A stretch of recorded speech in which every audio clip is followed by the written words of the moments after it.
Elon Musk has contracts with the federal government.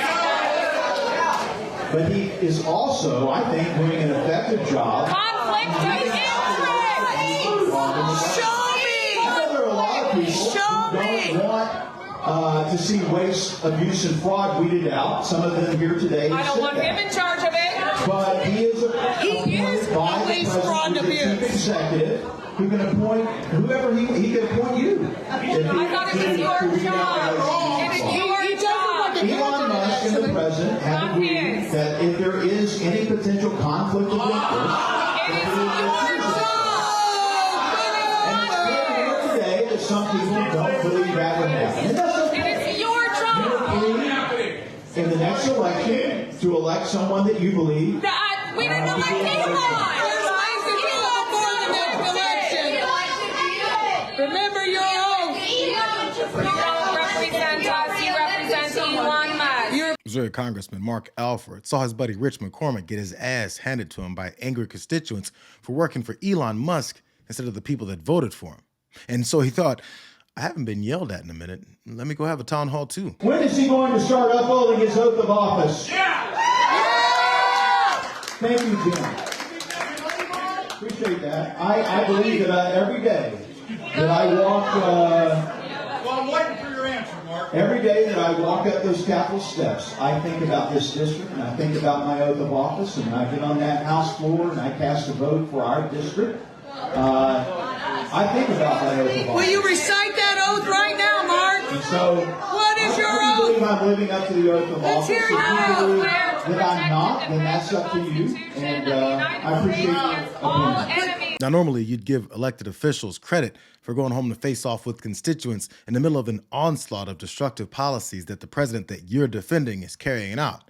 But when you go back and recite out-of-touch talking points without listening to their anger, you end up on CNN digging a deeper hole by insulting them further. This brought about outside agitators and some people from outside our district, not our constituents, who came there to make their voices heard, and I respect that. They have every right to be there. We did not prohibit them, even though they did not live in our district. But I really wanted to hear from our constituents. That's who sent me to Congress, and that's who I owe really my service to. And they were not really able to be heard. Some of them were there who had worked for the IRS and were getting laid off in Kansas City. And I really wanted to hear their concerns, and let's work together about how can we find you the next job. There are thousands of jobs, 150, 175,000 jobs right now available in Missouri. You say outside agitators. Are you saying that none of them were your constituents that were there? No. Some were. Let me make that very clear. Some were our constituents. They clearly were not aligned with my way of thinking, and they did not vote for Trump. But that's okay. I wanted to hear from them. Talk about making things worse. So after hearing voters tell you that they're ready to vote your ass out, you call them outside agitators that wouldn't allow you to hear your actual constituents that were also telling you that they're ready to vote your ass out. And by the way, he told them that it's God's plan when telling them that they don't need their job that they were just fired from. But in terms of how you slim it down, don't you feel that you as a member of Congress should have a say in that? Because what they're slashing and what they're cutting is money that you already appropriated. Right. It's not, they talk about fraud. None of it's fraud. Maybe you don't like how it's being spent, but they say it's fraudulent, but it was appropriated by your body. Right, and I'm a newest member on the Appropriations Committee. I'm going to take that very seriously. I am on a subcommittee that oversees USAID before I think it's going to be moved to the State Department. We've got to make sure that programs like that have to do with national security moving forward. I want to rename them National Security Investment Projects, to where we're making sure that our taxpayer dollars are put into programs specifically for our national defense. But yes, I want to make sure that we're doing our job, but I am not the chief executive. The chief executive of the United States of America is Donald J. Trump, and he has the authority to appoint whomever he wants to help get this done. He has appointed Elon Musk and those working under him to right this ship. You imagine being a congressman and being asked why you're not utilizing your constitutional power to appropriate funds and not have that power usurped by a self-serving president. And your answer is that you just don't care. The uselessness of these feckless congresspeople is being recognized by conservative media figures that are trying to help them toe the MAGA line, while constituents are ready to run them out of town. Almost every agency wants them to come in. So go ahead and gut Treasury. Because you know what helps? Because cabinet secretary's got certain responsibilities, and the president's got to get elected, and people. But when you have someone from the outside come in and make some tough cuts, you could say, I don't have my hands in that. The blowback they're getting in some of these town halls is real. I'm sure there's some people in there that voted for Trump and said, I walked into work and I lost my job. But that's going to be one of the casualties of having to take a $2.7 million federal workforce and knock it down to maybe half of that. So I think we got a heads up on it. As I think the president would do himself a favor, and the Treasury Secretary especially, just saying, hey, we have a $7 trillion budget. We only make $5.9 trillion. The revenue gap is $2 trillion. This is part of closing that gap, is lessening the responsibility. It's not punitive. They're really trying to sell that middle class and struggling Americans should embrace losing the little that they have out of concern for a bunch of rich people deciding that firing them is worth the tax cuts that they're planning to give to themselves again. You look at January 29, January 31, February 6, Feb 10, and then Feb 17, Delta Regional Jet flips. That was the one in Toronto. Question for you, Mr. Secretary. Some say this is not a time to cut employees, given the safety factors that are concerned. What do you say to that? So, Bill, there's fat everywhere in government and in DOT as well. But just be clear, at FAA, we cut 352 people out of 46,000 people. That's 0.8% of the workforce. These were probationary workers. They were employed for less than a year at DOT. So these weren't the old school, really ingrained employees of the DOT. And not only that, we kept all the critical safety positions. So again, we have a safety mission. But for people to say that because we cut 352 people out of 46,000, that's a risk to safety, give me a break. I mean, that's just plain politics as opposed to saying, let's cut the fat. Air traffic control facilities are understaffed.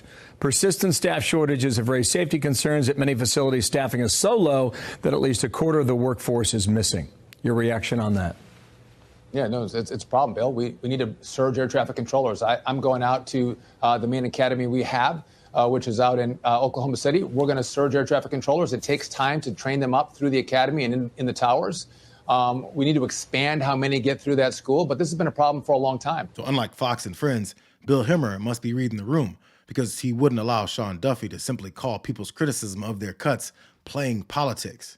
Especially with shortages in areas that might affect the number of dangerous incidents that seem to happen every other day. And back to the anchor, Bill Hemmer, he doesn't seem to be worried about the directives to carry water for everything Trump does, because he also challenged a Republican senator on their policy of kissing Putin's ass, too. We aligned with North Korea and Russia and Belarus on a resolution that does not necessarily blame Moscow for starting the war.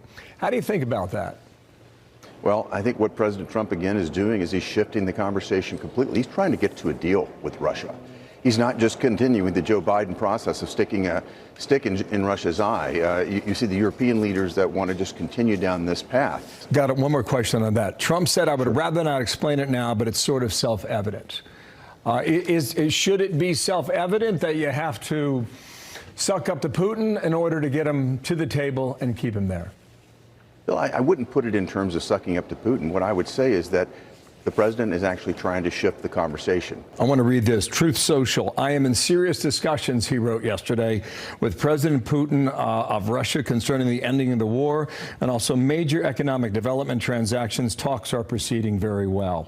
Just a final comment on that. When you think you have to guard a border with a front line that is at least 600 miles in length. Yeah, it's a situation where I think President Trump is trying to think about this differently. The more people actually hear and see the things that this administration is doing with the help of petrified Republicans in Congress, the less they're willing to put up with the lies. But Hemmer might be the only one at Fox that's figuring it out, because Laura Ingraham probably had the worst, most disconnected attack on fired workers of anyone. How do you resurrect your party, though? By protecting red tape and the bureaucracy, by trying to gin up sympathy for federal workers who need to get real jobs in the real world like most of America. Ever heard of it? Now, do Democrats really think that Americans will stop liking Trump because he fires these people? I felt absolutely infuriated getting this email with a demand within 48 hours to provide a response on what I did within the last week or face termination.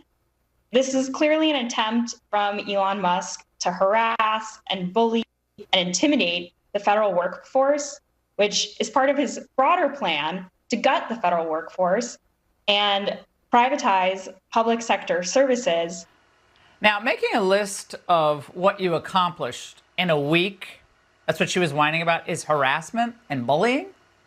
Of course, because that requires, what, 15 minutes of work?